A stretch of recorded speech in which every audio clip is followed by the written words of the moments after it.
everyone, and welcome to Different Beat. Today we will be covering Kirby and the Rainbow Curse, and of course, my name is Elizabeth. And I'm Tim. So this is actually the first Nintendo piece of software that we covered on our channel. Yep. And thankfully, we chose a great one. It ended up being a really lovely and wonderful little game. Yeah, I know. What's crazy, okay, so I'm going to start this off by saying that I've sort of been out of the Nintendo fan club for a long time, I guess you could say. I don't really look forward to Nintendo games. I don't typically play any unless they're a Zelda game. Like, I'm sort of, I hate using this term because it's not accurate, but it's the best thing I can feel, or the best thing I can think of, is I feel like I sort of outgrown Mario and Donkey Kong and even Kirby and like all those characters, And it's just like I usually play things with more storyline. So I was really never going to play this game until we decided to give it a shot. Glad I did, though. Glad I did. Yeah, and to go along with that, really, in a lot of ways, I'm very similar to Tim. Except I don't feel I've outgrown Nintendo. It's just a lot of their software. It doesn't appeal to a play style that I particularly like. That said, I will often play Nintendo software because I love the mastery that they have of their craft. Experiencing their level layouts, the way they design and work their difficulty curves is really something to behold, and something that a lot of the game industry is being left behind at. So even though I don't particularly enjoy the brands like some Nintendo fans, I will play Nintendo software out of respect for the designers because they do such an amazing job. I would normally say that's a bunch of hogwash, but after playing Kirby, I agree. So anyway, to jump into the game, Kirby and the Rainbow Curse. So, I mean, it's a sequel, we should say, to the DS original Kirby Canvas Curse, which was highly regarded, but not a bestseller. So I was kind of surprised, but it is a sequel to that. So go on. Oh, I had no idea it was a sequel, honestly. Storyline. First of all, if we're going to break this down by review, let's start with story. So I will say, while Kirby and the Rainbow Curse has a story, I know nothing about it. I didn't read any of the lore because it's not really delivered to you in the sense of the game, other than this bad thing happened, go beat this person to fix it. And that's exactly what you do. Not much there. I mean, there is lore in the game that you can get through unlocking diaries at the end of each level. I didn't do any of that because, I don't know, I don't really feel the need to catch up on Kirby lore, especially because, and this is actually a compliment to the game itself was super enjoyable even without it, that I didn't feel like it was missing something by not having lore there, or a lot of lore. So, yeah, as far as story goes, none that I really can speak of. Did you do any of the diaries or anything? During my playthrough, my kids, I have some little ones, they ended up watching a lot of the game, and one of my 5-year-old daughters really wanted me to unlock the diaries for her, so I would try to get them, but to be honest, I didn't actually open up the diaries. I let them do that. The story wasn't what I was playing for. I had no interest in a story, so I never did any of the story content either, just because I enjoyed what I did. I got my money's worth easily, and story wasn't something I felt necessary, so I moved on past it. All right, gameplay. This right here is where my expectations were. I mean, I was not expecting much. I really wasn't. I was expecting to slog through a short Nintendo title just to be like, yeah, we did it. End of story. So because you have the ability to so easily co-op that game, I actually went ahead and played it through it with my wife and had a great time. That's probably the most fun I've had co-oping a game in quite a while.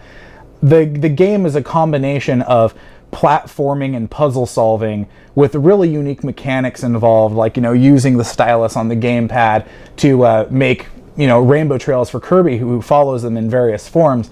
And while that sounds really weird, its execution in the game is really, really clever in a lot of places. Like, it's not just, move Kirby through some linear levels and get him to an objective. It's a lot of it is, it's very like in the moment.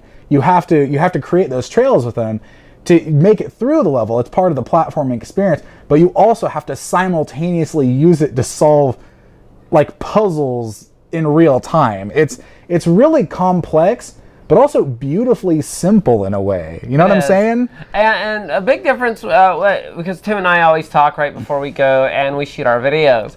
To him, it's very much a platform game, whereas I had a very different takeaway from it. To me, I don't feel like it's a platform game. To me, it feels like a continuous puzzle game where I'm constantly solving puzzles, the best route, the way to get the best items, the best scores. And I'm constantly solving puzzles, miniature, as I move forward, and it's never comes across as a platforming experience. So it was interesting that our takeaway was so dramatically different in this case. Yeah, see, I think it's a beautiful hybrid between, it's like a puzzle platformer. It's really cool.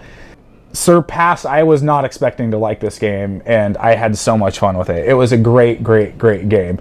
Well worth the time. And it's not very long either.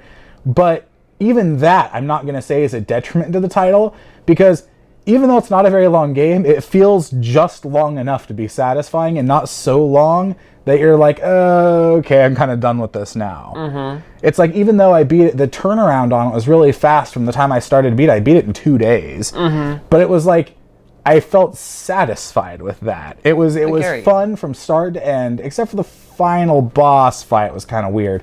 But even then, phase 1 of it was fine. It was just, and I know you agree with me on this because we talked about it, phase 2 of the final boss fight was like not super awesome. But anyhow, it was a great game that came in a small package, but it was still a good package, I think. Yeah, I wasn't quite as high on it as Tim was at the end. Throughout the game, I felt that it has a very leisurely pacing, but it's a good pace. It works for the title. I, on the other hand, whereas you really only kind of, felt the boss battle at the end kind of started the experience a little bit.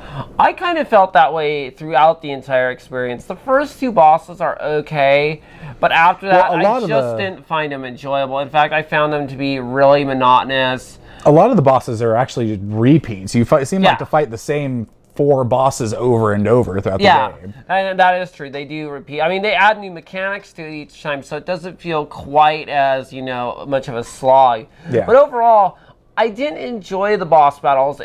They had kind of the elements of the puzzle solving like the levels did, but unlike the levels where you're constantly moving forward and you're seeing new things and you're creating new tracks, the bosses really are they have a single phase, and even when they introduce the new mechanics, you learn the new mechanic, and then you just repeat the new mechanic.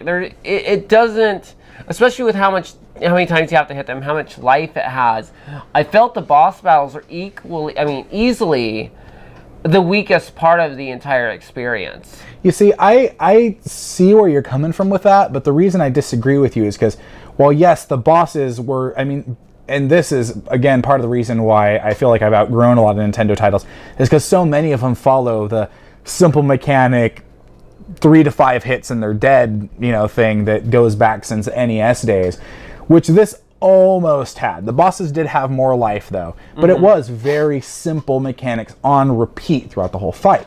Mm-hmm. But the reason I was able to accept that was because they didn't last still overly long. I didn't really encounter a boss that felt like it just took way too long to kill, especially because they keep throwing the coins at you, and once you get 100, you can use Kirby's power move, and just one of those takes the boss's life like a third down. That's true. So, you can kill them quick. You can take the slow route, but if you're smart, you can knock them out pretty quick. But what I liked is, again, the unique control you have over Kirby in that game is very, it's like, that's how you get through the entire game. You can't just make Kirby walk. That's not how it works. In this game, for those who haven't played, you actually have no direct control over Kirby, except in one form. The submarine, it's debatable whether or not that's direct control. But any other time within the scope of the game, you don't actually control Kirby as an individual. You lay his path that he moves on, essentially, is what you do. That's a good way to describe it, don't you think? It is, yes. You put the rainbow rope down and he follows the rainbow rope. So, the reason I think that the boss fights were acceptable, even as they were, is because they played off of that, off of your control in Kirby, and I thought it was really clever. Like, you have this rainbow rope, but some of the bosses will put like a wind or vacuum factor that sort of sucks you away. So you got to constantly like recompensate and put rope on the other side to get him back where you want him to go. And so it's like, it wasn't just the mechanic of hit, swipe, hit, swipe. It was like, not only have to dodge those, but we're also going to sort of attack your ability to control Kirby, which can already be kind of difficult at times. So it was like you had to sort of come at it from two angles at once. And for that, I thought it was acceptable. You could disagree with me there. Well, I think maybe I would agree if they had been intense enough, but unfortunately, the majority of the game, they aren't until the last boss. But then the last boss makes the mistake of actually being stuck in what is the single worst form that Kirby has, because he's the least controllable. The rocket. And it's just not an enjoyable experience. Every level in which you are what would be known as the rocket ship or rocket Kirby is the worst levels in the game. The control is awful. It's not a pleasant experience, or it wasn't for me. And to have that be the final boss was really a sour note for me. It really kind of left me disenfranchised with the entire thing. I mean, I eventually got over it after a couple hours, but having that be the final moment kind of took away from the experience. Yeah, I can respect that. I mean, I will agree that the final boss is probably like, it was sort of a bad note to leave the game on, because it really is probably the weakest. It essentially made you use the weakest part of the game to beat the boss. And it was sort of like, okay.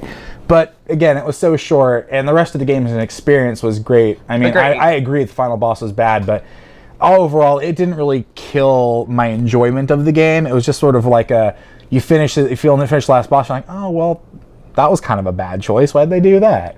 But, it's sort of like when the final reveal of the end of a movie, the whole movie can be awesome, and it can have this, like, not that I'm going to say, like, bad thing at the end, but there's maybe like a trope that just sort of, you're like, oh, why did they have to do that? But the rest of the movie was really good, so. So, what you're saying is, the final boss fight of Kirby Rainbow Curse is like when they gave Tom Cruise the hero moment at the end of Edge of Tomorrow instead of Emily Blunt. I still haven't seen that movie. Oh, it's an amazing movie. I want to. The ending is awful. It is, okay, it was total sidetrack. But anyways. I need to watch that. I've been wanting to watch that movie since theaters. It's an amazing movie. Okay. Anyways, it's like, I actually agree with you. We're going to dabble into movie reviews now. We totally Edge of Tomorrow. Beth recommends it. Check it out. Except the last 10 minutes. Oh yeah, stop at 10 minutes.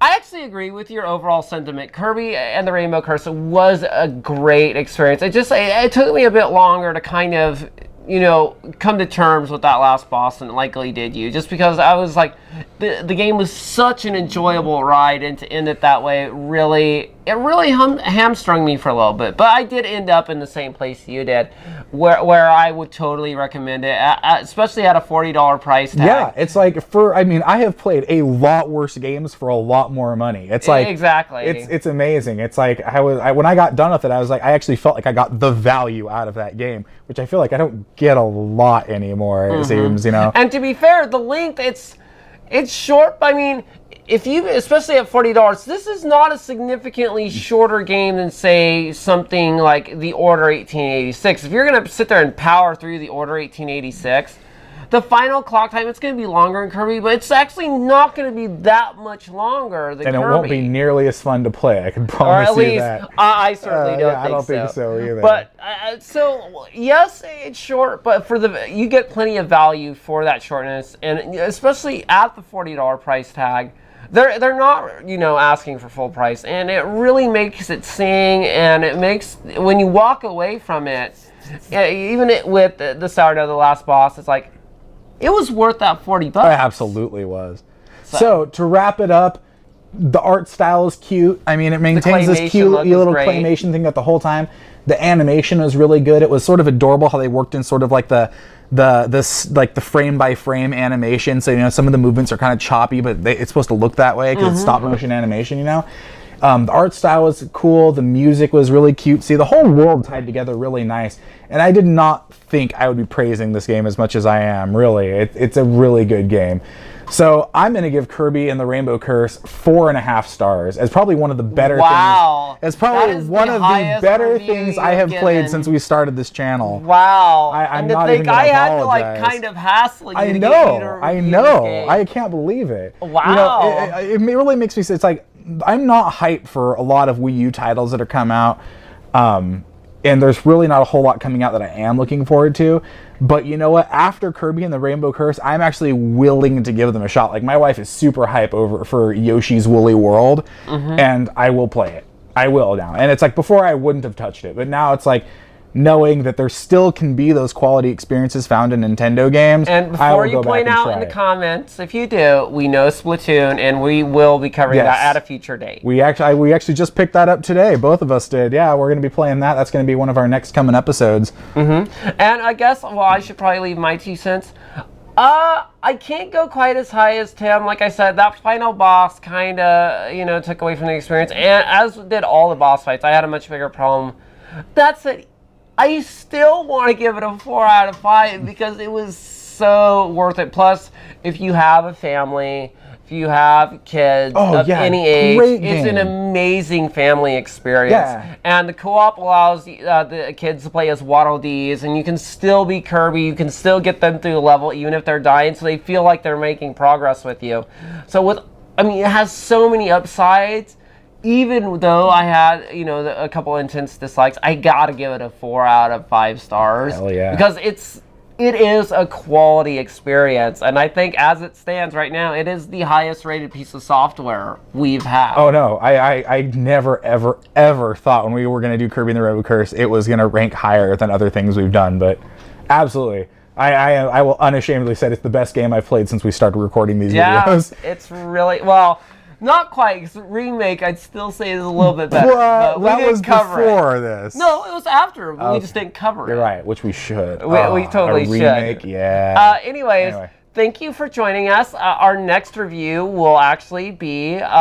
we're going to go back and cover Destiny because we will be also covering the DLC at a later date. But we want to really kind of dig in deep and give our thoughts on that and how we progress through the main campaign so we can come back at a later time, do the DLC, and really let that breathe and give a fresh set of opinions on that DLC. Besides, it'd be kind of fun to go back now and give our impression on some of what the most hyped games were of last year before we started this and where we ended up feeling about them in the end. Especially right before the holiday season we're going into this year with so many large titles like Halo 5, Metal Gear Solid 5, and the like. So join us next week. And of course, I'm Elizabeth. I'm Tim. Oh, and also, definitely feel free to subscribe. We upload new content every Sunday. Please leave your comments down below. We check those comments. We'd happily reply and get some conversation going down there. If you like it, give it a thumbs up.